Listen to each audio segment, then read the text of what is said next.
Hello, and welcome to the Beginner's Tatting video series.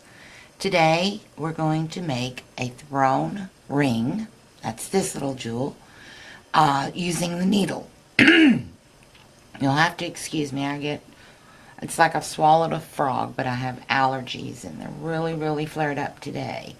So, but we're going to learn how to do this using our needle. Okay? For the first thing, our rings are going to be 3 picots separated by 3 double stitches. Our chain is going to be 5 thrown ring 5. Okay? So, to start with, we've already got our ring made. Now the next thing we're going to do is reverse our work. Now, don't forget to tie your knot at the end of the ring to keep your stitches in place. Alright? Now, you want to lay your needle right up next to your working thread. Now, your working thread is the thread that comes from the ball, remember? So, let's get us some thread off this ball so it doesn't flip around and drive us crazy, so that we can work. Just pull some off and lay it to the side. Today I'm using size 3 crochet cotton and a size 2 tatting needle. Okay? Now, this is the motif that we are going to make. We've already got the first ring done. Now we're working on this part of the chain. So we want to do 5 double stitches on that chain. So you go 1, 2, 3, 4, and 5. Okay? Now remember, on a chain, you don't need to worry about your loop. Okay? The only time you worry about the loop is on your rings. Alright, so you're going to pull that through. Alright? Now, some people that needle tat, when they pull through the loop, they go ahead and tie themselves a knot. I'm not going to do that because I want to make a thrown ring, and this is my working thread. So I want my working thread on top without the bulk of the knot. Okay? So, here we go. We're going to make our ring. Alright? Remember our loop. We want to keep that loop on this one. So here we go. We're going to do 3 double stitches. 1, 2, 3. A picot. 3 double stitches. A picot. Slide it down. I'm using crochet cotton size 3, so it takes up a lot of room on your needle. So we're going to do our 3 double stitches in our last picot and another 3 double stitches. Now, let me zoom in on this so you can see. When you're working your last 3 double stitches, or you're working your double stitches, remember the picot is the loose thread between the double stitches. Okay? So let me zoom in so you can see what that looks like on the needle. Okay? There we go. We have 1, 2, 3 picot with our 3 double stitches in between. Okay? Let me zoom back out. Now we're going to close this ring. Remember, when we close our ring, we grab our loop thread with our finger. Okay? There's our loop thread, and there's our tail. We want to grab this loop thread with our finger because we're going to close this ring. Pull it through till you get your tail out of the way. Then close your ring by going through that loop. Okay? Again, I'm not an avid needle tatter, so needless to say, my needle tatting skills aren't as good as my shuttle tatting. Now again, here we go. Needle tatters usually tie a knot at the bottom of the ring. Okay? That's to lock those stitches in. But because it's a thrown ring, if we tie that knot, it's going to reverse the order of stitches, and it's going to make our working thread come off of the needle, not the ball.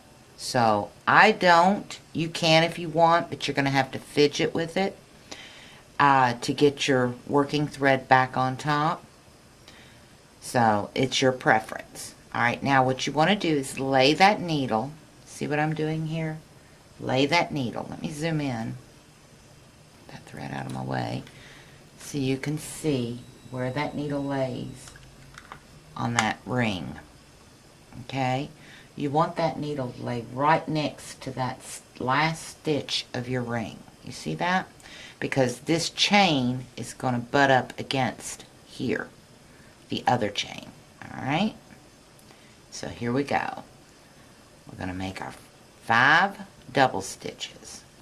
Okay? 1, 2, 3, 4, 5. Okay? You see that? Can you see that? Our 5 double stitches. Now we're going to pull it through. Remember, we don't need the loop because we're not working a ring. Alright? Pull it through, pull it tight. Now we tie our knot. Okay? You see how loose them stitches are? You want to tie that knot, but you want to fidget everything in place where you want it to go. Okay? Now, see, 1, 2, 3, 4, 5, and I got an extra stitch in there. I don't know how that happened. Take that out. Okay, now we tie our knot. Go up and under, tie our knot. Okay. Now our working thread is on top.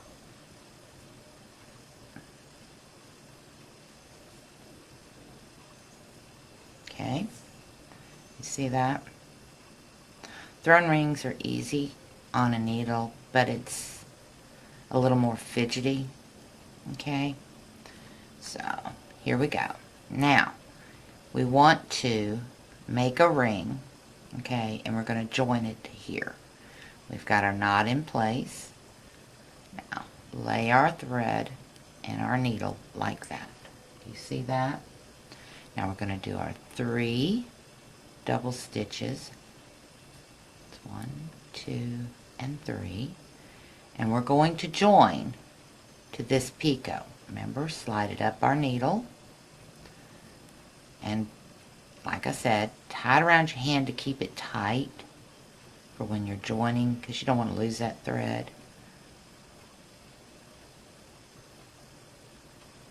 Let me get this right. My fingers ain't working right here. Nothing's working right today. There we go. Now we've pulled our thread through, and we do our 3 double stitches.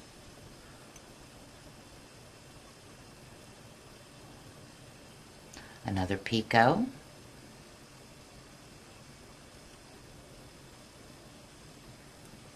Three double stitches. Slide it down, give us some room. Another picot.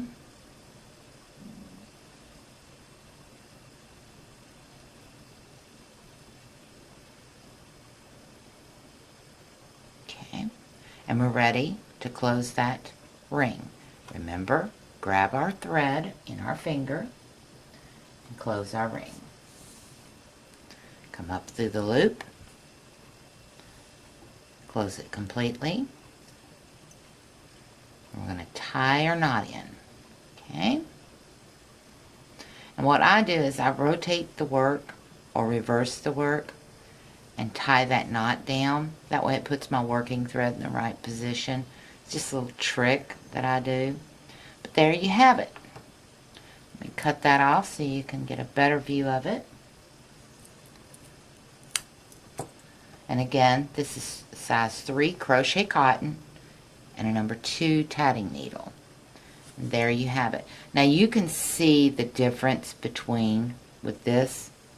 This is done by a shuttle, and this one's done by needle. And you can see how much looser, I guess that's a word, needle tatting is versus shuttle tatting. Shuttle tatting has a stiffness to it, whereas needle tatting, it's a little flimsy. But for needle tatters, I applaud you if you can get the stiffness that you get with shuttle tatting. But this is how a thrown ring is done. It's also called a floating ring, a thrown off ring. If you get a pattern that's got it, that's how you do it. You'll get patterns that have several thrown rings and they all join together. You do the joins the same way as you do with a regular ring. The only difference is that the ring is coming off the chain. Now, mind you, I have not seen any patterns where the ring comes off of, the thrown ring comes off of a ring. I'm not saying that can't be done because I don't know. All the ones that I've seen, the ring has come off the chain. So, like I said, I'm not going to say it can't be done because I've seen things happen in tatting that I didn't think was possible. But it was. So, that's basically a thrown ring. I hope you enjoyed this lesson. I hope it taught you something that you didn't know. If you did know it and needed a refresher, maybe that will help. On that note, the next class that I will be having for needle tatters is the front side, back side tatting. Shuttle tatters, I'll be doing mock rings. You don't do a mock ring on a needle for the simple fact that when you're making rings and you run them through the loop on the ring to close it, that is a mock ring in shuttle tatting. So you won't learn that in needle tatting because you're already doing it. So until the next class, I hope you have a great day and happy tatting to you. Thank you.